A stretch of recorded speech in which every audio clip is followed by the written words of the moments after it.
Buenos días, buenas tardes, buenas noches, runners de Villarejo, de alrededores, de toda España, que estáis participando, que vais a participar en esta legua solidaria a favor de la ELA. Precisamente he hecho este vídeo para explicaros desde el punto de vista de un familiar, de un paciente de ELA, desde el punto de vista de una persona que ha estado en contacto con mucha gente con ELA, ya que he trabajado en Adela durante unos cuantos años como responsable de comunicación, pues he tenido la ocasión de conocer mucho mejor la enfermedad y también conocer a mucha gente que la padece, no solo a mi padre, que mi padre es paciente de ELA desde hace más de 30 años. En este vídeo os daré respuestas cercanas, entendibles. Yo no soy médico, pero creo que soy capaz de explicar la complejidad y quizás el punto de vista más humano de la enfermedad. Daremos respuesta a preguntas como ¿qué es la ELA?, ¿qué es la esclerosis lateral amiotrófica?, ¿cómo de frecuente es esta enfermedad? Es decir, ¿qué posibilidades hay de padecerla y por qué? ¿Quién la puede padecer? Efectivamente, ¿quién tiene ese riesgo de padecerla?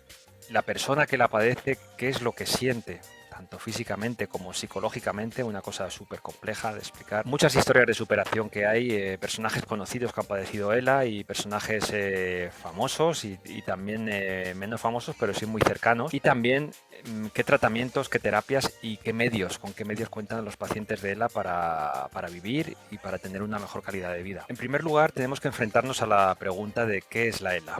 La ELA es una enfermedad de la que no se conoce el origen, no se conocen las causas. Esto que os pongo ahí es la definición que podéis encontrar en Wikipedia de la esclerosis lateral amiotrófica. Es una enfermedad degenerativa que afecta a las motoneuronas. De hecho, también se conoce como enfermedad de la motoneurona. Las motoneuronas son células nerviosas que son las que envían las señales a nuestros músculos, los músculos principales del cuerpo, para que estos se muevan. Estas células nerviosas vienen desde el cerebro hasta la propia fibra muscular, es decir, hasta las manos, hasta los brazos, hasta las piernas, etc. El efecto en la ELA es que estas motoneuronas poco a poco se van degenerando y empiezan a fallar, empiezan a desvanecerse, empiezan a morirse, empiezan a separarse del músculo. El músculo se queda sin ese estímulo, sin esa señal que proviene del cerebro y por tanto el músculo poco a poco languidece y deja de funcionar y va perdiendo efectividad y fuerza. En esta otra imagen que podéis ver aquí podemos ver claramente cómo se estructuran estas motoneuronas. Estas células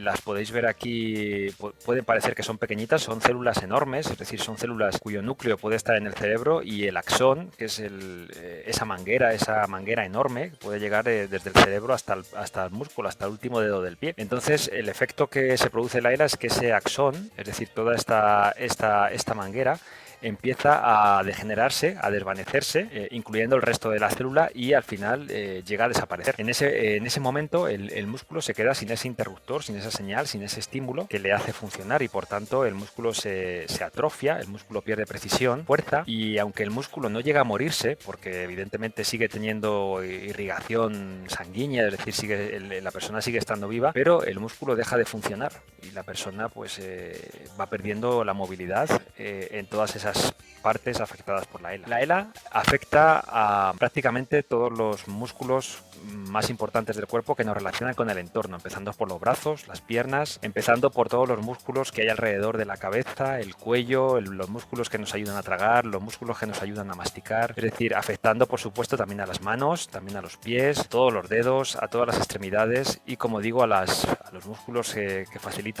nos facilitan tragar, que nos facilitan masticar, que nos facilitan hablar y finalmente también afecta a la propia respiración, es decir, a los propios músculos que nos ayudan a respirar y que mueven los pulmones. Todos estos músculos se ven afectados en una ELA. El orden no tiene por qué ser este que he explicado, es decir, hay enfermos que directamente pueden empezar con problemas para tragar o incluso con problemas para respirar sin llegar a tener todavía problemas de movilidad en brazos y piernas, etc. El tiempo corre muy rápido para un paciente de ELA.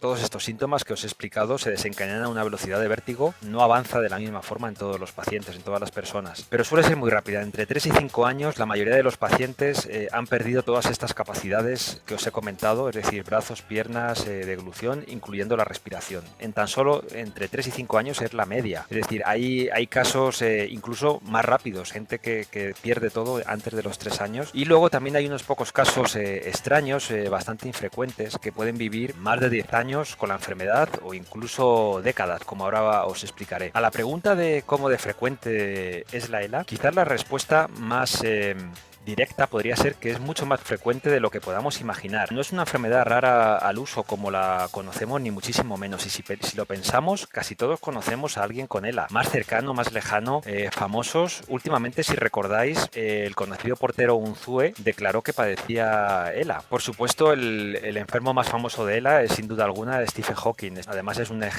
un ejemplo espectacular de superación y de una vida a pesar de tener todas las dificultades del mundo. Quizás es un mal ejemplo de la enfermedad de la ELA, porque su ELA, su esclerosis lateral amiotrófica, es especialmente atípica. Es decir, Hawking ha sobrevivido a la enfermedad nada menos que 52 años. Comenzó a padecerla con tan solo 24 años y hasta su muerte, que fue hace muy poco, en el año 2018, con 76 años ya cumplidos. Es decir, es una evolución bastante atípica. Después de Hawking, quizás el enfermo más conocido, sobre todo en el entorno de la ELA, es el famoso bateador de béisbol americano Lou Gehrig. Fue un deportista plagado de récords que tuvo que abandonar su carrera repentinamente debido a la enfermedad, debido a la ELA, que le sorprendió en plena competición y en pleno auge de su carrera deportiva. Su caso fue tan mediático y tan importante que de hecho su nombre se aplica a la enfermedad. Es decir, hoy todavía muchos médicos siguen llamando a la ELA la enfermedad de Lou Gehrig. Y podríamos seguir con muchos más famosos, por ejemplo David Niven, el conocido actor en las primeras películas de La Pantera Rosa, también padeció la enfermedad. Muchos otros. Podríamos estar hablando mucho tiempo de personalidades y de gente muy famosa que ha padecido la ELA. Pero no hay que irnos tan lejos, porque la ELA la tenemos mucho más cerca de lo que imaginamos. Tenemos a José Luis Capitán, el conocido atleta y además el homenajeado en esta legua de Agromadí 2020. Tenemos también a Juan Ramón Amores, alcalde de La Roda, y el único alcalde, probablemente el único concejal edil con ELA, que además sigue en activo. Y por supuesto también tenemos a Justo Pérez París, pues muy conocido en Villarejo, sobre todo por ser el director durante décadas del medio de comunicación más importante que ha tenido la localidad, la revista Encomienda Mayor de Castilla. Y a la pregunta de quién puede padecer la ELA, una pregunta que seguramente te estés haciendo, es decir, cómo de cerca estamos todos y cada uno de nosotros de padecer una enfermedad como esta. A la pregunta de quién puede padecer una ELA, pues un médico especialista nos respondería simplemente diciendo que cualquiera. Es decir, cualquier persona de las que estamos en este mundo podemos padecer en algún momento de nuestra vida una esclerosis lateral amiotrófica, porque realmente las causas siguen siendo desconocidas. El 95% de las ELAs siguen sin tener una causa conocida. Es decir, aparecen en una persona y ahí acaba la historia. Luego hay un pequeño porcentaje, hay un 5% de las ELAs que son genéticas, es decir, que se transmiten entre generaciones familiares.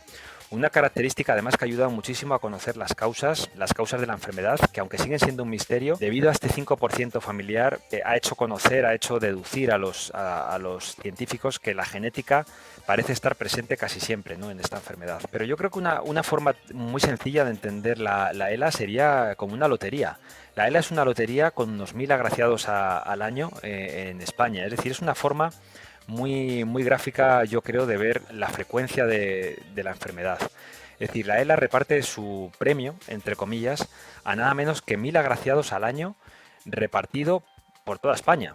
Es decir, y todos llevamos números. Quizás 1000 personas al año no parezcan demasiado, o quizás no llame demasiado la atención, pero fijaros este titular: 3 o 4 diagnósticos de ELA cada día del año. Esto es una realidad, es decir, hay 4 pacientes de ELA más cada día que pasa del año, es decir, 3 o 4 diagnósticos, 6 a los 2 días, 9, 12, 15, 18. Cada semana tenemos 21 pacientes más de ELA en España. Fijaros qué titular: 21 diagnósticos de ELA en una sola semana. Es una enfermedad además que no se contagia, eso sí que es cierto, pero con unos síntomas terribles y devastadores. ¿Qué es lo que siente un enfermo cuando tiene una enfermedad como esta? Vamos a ver los síntomas primero físicamente. Es decir, al principio lo que el enfermo va a notar es torpeza, tropiezos, cansancios leves, cosas que antes hacía sin pensar, le empiezan a costar poco a poco cada vez más trabajo. De repente empieza a notar que cada vez le hace falta ayuda externa para realizar cosas que antes lógicamente hacía por sí mismo. Cuando la enfermedad va avanzando y empieza a enquistarse, se empieza a agravar, llega un punto en que la ayuda y los medios técnicos son necesarios para prácticamente todo. Es decir, para prácticamente cualquier aspecto de la vida es necesario una ayuda externa. Finalmente, la enfermedad no para, y lo más llamativo, hace ver la gravedad de la enfermedad quizás, es cuando ya el enfermo necesita ayuda respiratoria y digestiva. Es decir, el enfermo al final necesita medios externos para poder alimentarse y también para poder respirar. No me atrevería a decir si la última parte, es decir, la ayuda para comunicarse, va antes de la respiratoria y la digestiva. Suelen ser bastante a la vez. Es decir, llega un punto en que el enfermo también pierde la capacidad de comunicarse, ya que al no poder respirar y al tener dificultades en la garganta, tampoco puede hablar. Y lógicamente el impacto de tales síntomas terribles físicos pues son devastadores, ¿no? en el aspecto psicológico. Es una enfermedad devastadora, es una enfermedad difícilmente soportable por una persona sola, sin la ayuda de la familia y su entorno más cercano. La ELA yo la definiría como un duelo continuo por las pérdidas, es decir, el enfermo está continuamente perdiendo funciones, perdiendo cosas que antes podía hacer con total normalidad. Ya sabéis que los duelos, es decir, cuando perdemos a alguien querido, pues, o cuando perdemos una cosa que realmente la sentimos como parte de nuestro ser, pues hay varias etapas, ¿no? La negación, la ira, la negociación, la depresión. El problema es que en una ELA este proceso es continuo y al final se convierte en una rueda.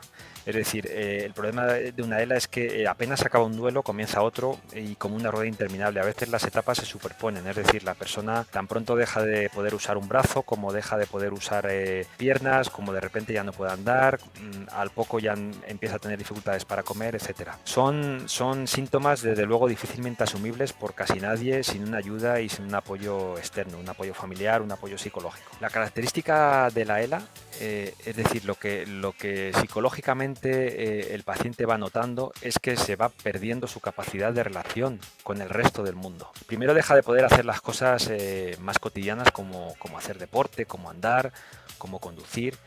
Es decir, poco a poco se van perdiendo esas cosas del día a día, pero el problema es que todo esto no acaba ahí, ¿no? Y se va perdiendo incluso la capacidad de comunicarse. Es decir, el paciente poco a poco se va quedando encerrado en su propio cuerpo, viendo que todo gira a su alrededor, que todo sigue funcionando, que todo el mundo sigue con sus vidas, pero él no puede intervenir en nada, ¿no? Y ni siquiera muchas veces puede decir ni cómo se siente siquiera. Pero ¿sabéis la verdad? La verdad desde el punto de vista como hijo de un enfermo de ELA y conocedor además de muchísimos casos, podemos elucubrar, podemos aplicar conceptos técnicos, psicológicos, hablar de duelos, hablar de etapas, hablar de lo que queráis, pero ¿sabéis lo que siente una persona con ELA? Solo lo sabe él y quizás un poco el cuidador principal. Es devastador, es terrible, es tristísimo, y desde luego es bastante difícil de imaginar por una persona que no tenga la enfermedad. Pero afortunadamente tenemos historias de superación. Tenemos historias que nos dan ejemplo, enfermos que han podido superar las dificultades, como por ejemplo Justo Pérez París. Es un enfermo muy conocido, un enfermo de ELA muy conocido. Es de Villarejo, es director de la revista Encomienda del Pueblo durante casi 25 años ya, y lleva con ELA desde el año 1985. Ha coordinado la revista en papel, la revista Encomienda, durante 23 años de sus 23 años de existencia, además de diseñarla con sus propios medios, es decir, con un ratón que él manejaba, un ratón infrarrojo que él manejaba con la cabeza. Aún hoy sigue trabajando de la misma forma y sigue creando y subiendo artículos a la versión digital de la revista, a la encomienda.es. Tenemos también a la historia de Capitán, de José Luis Capitán, el afamado atleta, que además le homenajeamos en esta legua solidaria. Y por supuesto tenemos también la historia de Juan Ramón, el único alcalde que nos conste en activo con ELA. Toda una hazaña que es difícilmente imaginable, os lo aseguro, como conocedor de la enfermedad. Yo diría que solo el hecho de vivir ya es muy duro cuando tienes una ELA. Pues no os digo nada, trabajar, y además estando tan expuesto al público y con tanta tensión como es un puesto de alcalde, ¿no? La ELA hoy por hoy sigue siendo una enfermedad incurable, aunque sí que es una enfermedad afortunadamente tratable. Los enfermos viven cada vez más y mejor, y sobre todo con una calidad de vida muy mejorada comparada con, como conocedor además de la ELA desde hace muchos años, cuando comenzó mi padre en el año 85, pues os aseguro que la evolución ha sido tremenda, sobre todo debido a la gran cantidad de medios técnicos que hay y que cada día siguen surgiendo, no tanto por los medicamentos, que en eso sí que se ha avanzado muy poco, es decir, el tratamiento clínico, la ELA sigue siendo una gran desconocida. Solo hay un medicamento actualmente para la ELA, que se llama Rilutec, con el principio del riluzol, riluzole, que no es efectivo, es decir, no llega a curar la enfermedad, tan solo ralentiza la dolencia en un porcentaje que es prácticamente imperceptible para la mayoría de los enfermos. Si hay un aparato que yo definiría que ha otorgado una calidad de vida que ha ayudado a los enfermos de ELA a vivir más y mejor en los últimos años, en las últimas décadas, desde luego yo diría que ha sido el respirador mecánico. Y luego, aparte de estos elementos más básicos, el enfermo de ELA tiene un desarrollo, como os he comentado, muy rápido de la enfermedad. Los pacientes necesitan decenas de ayudas técnicas, decenas de aparatos ortopédicos, programas de ordenador para comunicarse, etcétera, etcétera. Y todo esto además de una manera muy continuada. Prácticamente hay muchos aparatos, hay muchos dispositivos que apenas los usan, ya tienen que buscar otro dispositivo más evolucionado porque su enfermedad ya ha avanzado y ya no pueden usarlos. Y para acabar, pues ¿qué nos queda? Pues nos queda luchar por la investigación, la solidaridad con estos enfermos, con las asociaciones.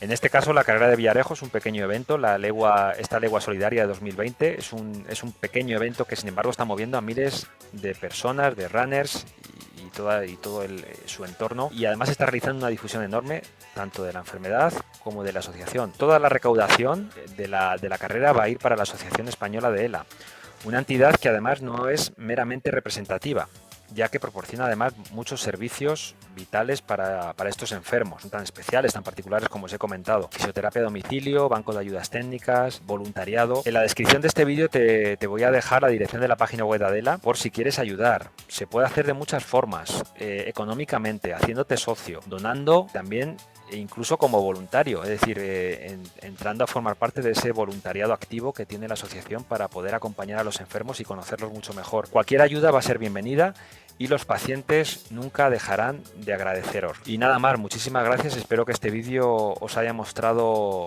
un poquito más la realidad de la enfermedad, y cualquier duda pues ya sabéis que podéis contactar conmigo en la dirección de este vídeo. Muchas gracias.